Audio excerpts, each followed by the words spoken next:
Good morning, everybody. Happy Monday. Big Monday here. Welcome back to another episode of I'm already thinking of college basketball. AKP Sports Talk. It's all right. I'm Korea. Obviously, big Monday here. Obviously, college basketball. It's already tipped off. Big day, obviously. Opening day. College basketball is here. We've been waiting for it, obviously. I've been waiting for it, especially, obviously, with all the futures I gave out last week. So I promised myself I wasn't going to have a big day, but obviously I lied. So plenty of games here. But first, just do a recap of how we did, obviously, this past weekend, going all the way to Saturday, starting off with Ari's plays. He had a nice weekend himself with the under, obviously. Tough loss with Nebraska, and then, obviously, USC. They made it interesting near the end, obviously, but when you get stopped at the 1 yard, when I think it was at the goal line stand, obviously goal line stand when you're down 5, that's as bad as it can get. And then Dylan Raiola, I tweeted it out, and I didn't expect it to go this crazy, but I said Dylan Raiola before he threw his patching touchdown on in that game. I said Dylan Raiola has not thrown a passing touchdown since September 28th, and it was November 2nd. So that was pretty much some of that game. Ari, you want to talk about your 1-2 weekend? Yeah, not great. Obviously, it was a good start with the under in Ohio State, Penn State. It was obviously sweaty in the first half, 24 points in the first half, but the defenses played, a lot better in the second half. There's only 3 field goals in the whole second half, so it was sweaty in the first half, but pretty much sweat-free, by like the end of the third quarter. Nebraska, obviously it was a tough day for Dylan Raiola. He had flashes of what I expected, a couple throws, but overall, it was a struggle for the entire offense of Nebraska. And USC was even tougher at the end of the night because, they're down by 5, 2 straight drives to end the game at the Huskies 2 and 14 to, take the lead, and they couldn't pull through in either of them. So, tough 1-2 day for me, but, look to bounce back next week. Yeah, obviously, tough 1-2 day. Obviously for me, I had a pretty decent weekend, so I'll be back into the college football lab this weekend. That's good to know for myself, how to bounce back. But obviously it was tough to see Nebraska, obviously, lose just outright. Horrible offense it was for Dylan Raiola. Couldn't get anything moving. It's been a struggle ever since that Illinois game. He hasn't gotten anything going. And obviously you can say, he's played some tough defenses, but then they played Purdue, right? And you're thinking, how is he not really getting anything going against Purdue? And obviously just continued to struggle all the way through UCLA. So Nebraska might be one of those teams that obviously went from being a top 25 team to potentially not even making a bowl game. And then obviously tough loss for USC as well. Obviously, as we talked about, they got stood up on the goal line. UW obviously just capitalized, drove down the field after, wasted time, drove the clock down, and obviously tough loss for USC there. So 1-2 weekend for you. Obviously, like you said, you're going to bounce back next coming week. But obviously we had yesterday as well, and I gave out 3 picks yesterday. And you know what? I'll take it. A nice 1-2 day, but it wasn't my best work per se. First, the Broncos, that was a completely bad way. That was just a bad wager. That was just bad wager. Sometimes you have bad losses. Sometimes you just have bad wagers like that. I'll take the blame there. Packers, that was bad. The first half, it was looking nice. They had that nice 8-yard drive. It only ended in 3. I was a little upset by that, but I knew Jordan Love wasn't 100% healthy, but he didn't even look 50% healthy. I know when you can tell when someone's not healthy. The Packers just said, you know what, you're almost there. You're gonna go try, because they really wanted to win this game. But I think in that situation, maybe Malik Willis would have been the better situation, because it was dumping rain, and obviously you want to kind of control the clock, just use the ground game. You rather have a healthy quarterback who can run the ball efficiently instead of a limping quarterback who can barely chuck the ball down the field. So that was just horrible. I even said on Twitter, if the Packers, Jordan Love was even starting, I was going to switch it out. But Ari, do you want to know what the play I was about to give out instead was? It was going to be the Saints -7, and we saw how that ended. So you know what? Maybe I'm just glad. Maybe I'm glad the Packers lost, because the Saints. Well, we saw what happened this morning. Dennis Allen, go on LinkedIn, buddy. Go find Robert Saleh on LinkedIn, buddy. Second coach fired this year. So 1-2 weekend. Can't really complain too much outside of just 2 bad beats, and then great Commanders Giants game going over. Obviously, took a little while, kind of like last time, but obviously Giants made it a little bit of a game, and that was more credited to the fact that obviously they were finding the back of the end zone, so that was nice to see there. So I'll take that over on Sunday as well. 1 and 2 day for me on Sunday. So we'll take it. Obviously, not the greatest work, but obviously we're moving on here. We're trucking along. So 1 and 2 day for me, obviously. Ari, how'd you do yesterday? Yeah, not good. I rarely take totals, and I thought I had a good read on these. I mean, the Bengals, in every game, pretty much the Higgins had missed. They had struggled offensively, but they almost covered this 46 by themselves in this game. So that was just a terrible. And then the Bears Cardinals did their job with 29 points. I expected the Bears offense to show something against the Cardinals defense. I expected them to show some sort of fight coming off last week's heartbreaking, loss on the Hail Mary, and they just did the complete opposite. 9 points. Caleb Williams holding onto the ball way too long. The play calls were bad. Everything was bad for the Bears. I mean, I thought that the last second touchdown for, I think it was Denver Colorado at the end of the first half, they snuck out, would obviously help the over, but even with that, it still couldn't go over 29-9. So Carlos scoring, basically 30 points, did their job. But you're not going to hit an over usually when a team only scores 9 points, and that's what the Bears did. So, another tough weekend for me overall, obviously. But on to this weekend. So. All right, I'm pretty sure I'm shaking my head. I saw that Charleston first half go over. I'm not too upset. It was going over after. It was already going over after they scored 20 plus points in 3 minutes. Just no defense from Southern Illinois. I mean, you give up 60. I'm not watching the game, so I don't know how it's going, but yeah. I just checked the box score, and all I'm seeing is that Charleston just can't miss a shot apparently, and then all I'm seeing from Southern Illinois is apparently they just love going to the line and making those 3 throws. So that's just great to see. Obviously with the first half under, but obviously we got some more college basketball plays and some more Monday plays here on this Monday. I got college basketball today. I know I said I was going to keep it light, but I had to splurge. I had to spray the board here. I got 3 picks here. First, we're going to Arkansas State -5.5 here, -112. This team might be my favorite wagon outside of like your typical mid-majors, right? You see Arkansas State, you're like, Korea, what do you know about Arkansas State? I'll tell you, right? This team went all the way to the Sun Belt Championship last year. They lost in heartbreaking fashion to JMU. Obviously, JMU was the tournament team, but this Arkansas State team returned almost all of that team and got some guys in the portal. That is why I love backing these teams on opening day. I love backing teams, right, that are veteran or teams that return a lot of minutes because obviously they played a lot of time together and they're at home. It's interesting. They're doing this MAC and Sun Belt challenge, so all these MAC teams are going to the Sun Belt, and obviously they're playing Akron, who has been a respectable team outside of the MAC. But I think this is just a bad matchup for them. I think this is Arkansas State's welcome introduction show. Obviously, they're going to be one of the better teams in the Sun Belt. I have them winning the Sun Belt this year. Like I said, I'm just backing teams who have been there. Obviously, veteran programs returning a lot of minutes from last year. Kobe Julian's a baller. I'm going to be saying that all year. That's when we back in Arkansas State. Kobe Julian. Remember that name. That's all I got to say about that. Arkansas State's going to be a wagon, especially at home here. So I'm back in Arkansas State, -5.5 here, -112 at home. Against Akron, like I said, back in veteran teams who have been there, obviously, and just teams who are returning a lot of minutes. And speaking of teams that are returning a lot of minutes, we're going to, obviously, one of my other favorite wagons from last year, Grand Canyon. We're taking them full game -18.5. I know it's a big, scary spread, but Grand Canyon likes to score, and they like to score when they play at home. So we're taking them -112 here. Look, Grand Canyon, they're playing Cal State Fullerton, right? Cal State Fullerton, okay, who's that? Well, who cares? We're more focused on Grand Canyon here, right? They might have the best player you probably have never heard of. His name is Tyon Grant Foster, right? I know some of you real college basketball heads and nerds out there have heard of him, right? And he's a baller. He can pull from anywhere. We saw some flashes of him in March Madness, right? We had the couple of games where he was just going crazy. That's where he kind of burst onto the scene.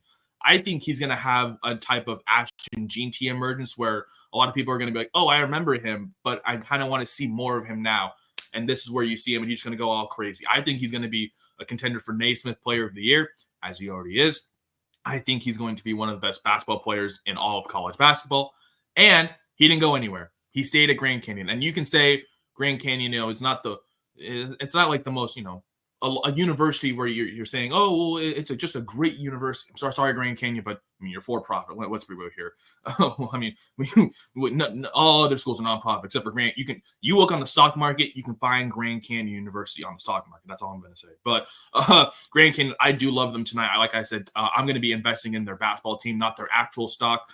Grant Foster is that guy. He can shoot the ball from anywhere. He's a great two-way guy. I think this Grand Canyon team, like I said, they returned a lot of minutes. They were the best team last year by far in the WAC. They are getting some national respect. They were, I think, got some votes in the AP poll to start out. And I think this is going to be one of my favorite teams to back in the mid-majors all season. So I'm going to be backing Grand Canyon at home minus 18.5 here, minus 112. And then we're going to go to the game of the day, right? Everyone's going to be talking about this game. I know everyone already is talking about this game. In fact, I want to go to this game. It's too bad it's all the way in Spokane. But we're taking Baylor here. We're taking them plus the 5.5, and we're taking them on the money line here plus 200. Now, Korea, I know people are going to be looking at you a little confused. You're thinking, why are you fading Gonzaga essentially at home, right? You can honestly say Gonzaga can literally walk from the and I have verified proof of this because I live there. Gonzaga can walk from their campus to the arena tonight, and it would be like a 10-15 minute walk, right? So obviously they have home court advantage. They have home everything. They have the advantage, right? Everything should be in their favor, right? So why are you taking Baylor? Because I think this Baylor team is the one team that is going to give Gonzaga trouble this year, right? You have this Baylor team, right? They brought in Norchad from Miami. They brought in Jeremy Roach from Duke. They have all of that talent that they already had built, whether it's the portal from last year or the incoming class with Vegcombe, I think that's his last name. And that man, if you know anything about VJ Edgecombe, you know basketball because this guy is going to be a bucket. I think he might be the best freshman not named Cooper Flagg, honestly, with how he can be a really big scorer for this Baylor team. And we always talk about how Baylor, they always, send out all these young guys and then they go straight to the league, right? Because they always bring in a nice introductory class for Scott Drew, right? But the fact that Scott Drew also got these veteran guys like Jeremy Roach Sr. or Mir, obviously, with all his time in Miami, I think they're setting up for something different, right? Because Baylor has always been a talented team, right? They brought out guys like, Davion Mitchell, Keontae George. We've seen those guys develop into great NBA talents now. But what Baylor's trying to do right now, they're trying to run it back, right? And I want to back Gonzaga, right? I want to back the home team. I want to back this Gonzaga team because this Gonzaga team is also a contender, right? I'm not saying they're not. This Gonzaga team is for real, right? They have Khalif Battle, arguably their best transfer. They got Nemhard still. They have Graham Ike, and I was forgetting. They lost Steel Ventures, right? And I think that's going to catch up with them over time because that's a big score for them in the paint. But tonight, I do like Baylor just to make things a little interesting, give it a little shock here. This is another Scott Drew, Mark Few matchup here in Spokane, and I really want to lean Baylor here. Like I said, I'm all playing these for a unit. Baylor money line is a half unit play here. Like I said, this is just the introductory game, introductory day for a lot of teams. It's home openers and first games for a lot of teams here. So I'm not going crazy with, Arkansas State and Baylor and put them in parlays and whatnot. I'm going to be doing a lot of data collecting. So this is data collecting here. I'm just doing a lot of data collecting as we get through these first weeks of college basketball because, secret scrimmages are obviously different than real-time games because obviously this counts towards your record. Those games don't. So, I do, just want to preface this that, this is the beginning day of opening day for college basketball. I just saw some of these lines and I just wanted to target these 3 games specifically. But obviously I know there's, I think, over 100 games today, almost 200. So be careful today, obviously. I know there's a lot of games, so I don't want you burning your bankroll on day one here. But in terms of what I like, these are the three here. Arkansas State -5.5 here for a unit. Grand Canyon -18.5 for a unit. And then Baylor +5.5, -105 for a unit. And then also sprinkling half unit -105, +200 for half a unit there. So those are my 3 plays on this Monday here. Ari, I know we got college basketball. I know we got that. It's a weird NFL game, right? We got NBA here. What are you liking today in the slate? Yeah, 2 plays for me, 1 NBA and 1 prop in the NFL. We'll start off with the NBA. The Kings taking on the Heat. I faded the Heat when they were playing the Knicks with their struggles against, leaving shooters open, as well as struggles against big men. And this is a perfect matchup, I think, for the Kings with Sabonis doing what he does down low, as well as some shooters, Keegan Murray, Fox, on the outside, Malik Monk on the outside. So this is a matchup for me that I like for the Kings at even money. Basically, it is on the road, so I think that's partially why it's even money. I think if it was in Sacramento, they would be a few points favorite. But I like the Kings to get it done, on the road in Miami. Just again, matchup wise, leaving shooters open for Miami. On the outside, and you have Monk and Keegan Murray who are perfect for that. And then I think they're allowing their top 10 in points allowed to centers. So I think that's really good for Sabonis as well as rebounds. They're allowing the most rebounds to centers as well so far this season. So I like him tonight. And then going to the NFL, it's a weird spread, like you said, a weird game, a big spread. I'm just going with a player prop, which I don't do very often, but I like Hopkins tonight against this Bucs secondary that has really struggled all season. They're banged up. They've been bad. It was reported earlier in the week that Hopkins is expected to play more this week in his second game, with the Chiefs, and he's essentially taking over the Rashee Rice role, kind of in that slot. So this is a play I think we could lather even higher than 50, but for the purpose of the play, I'm giving out 44.5 and 50 at -130 and +105. So yeah, 1 NBA play and 1 NFL prop I like for tonight. Yeah, obviously going back to your NBA prop with the NBA play with the Kings, obviously, just backing the Kings on the road here on a short spread against the Heat. This is the second time, you're fading the Heat at home, obviously back to the Knicks game. I think that did cash for you. It was a sweaty game, but that did cash, obviously back and going again. With the Kings, obviously, like you said, DeMar DeRozan, those guys going on the road, short spread.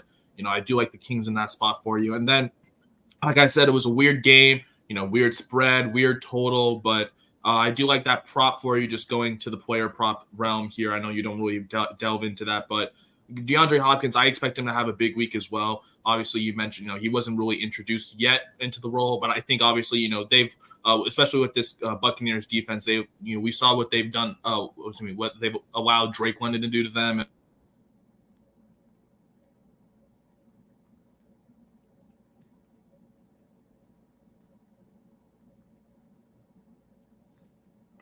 Looks like we lost Korea, hopefully.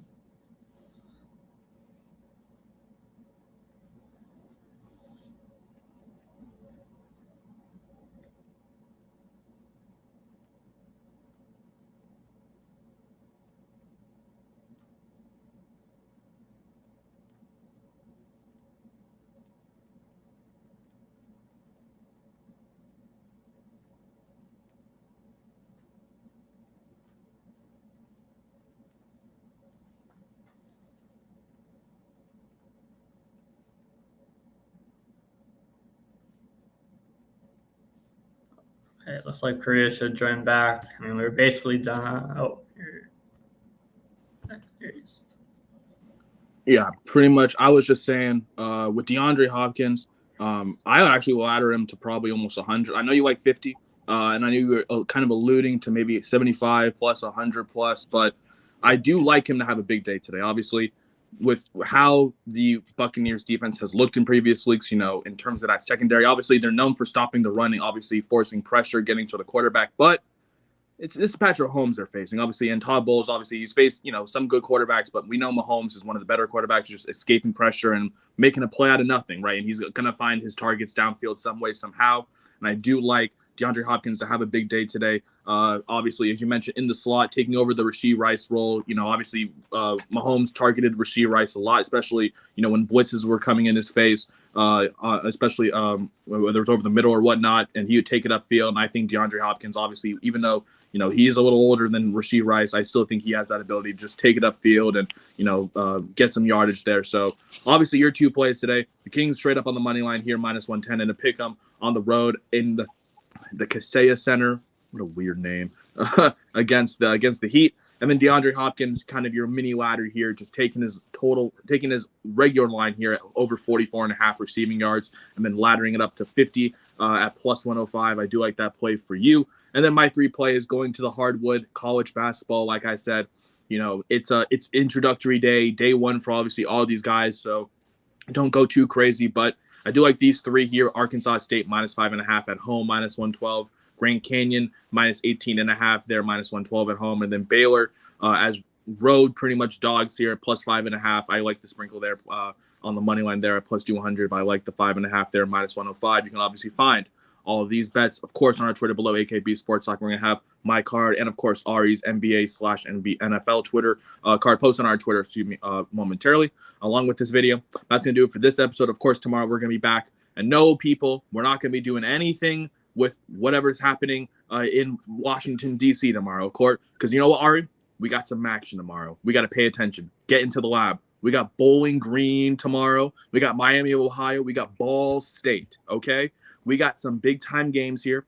We got some big-time action. Of course, we got some more college basketball. Of course, we got NBA. So we're going to have all our best bets for tomorrow, of course, in our video tomorrow. So be sure to tune into that. But that's Ari. Of course, I'm Korea, and we will see you guys tomorrow.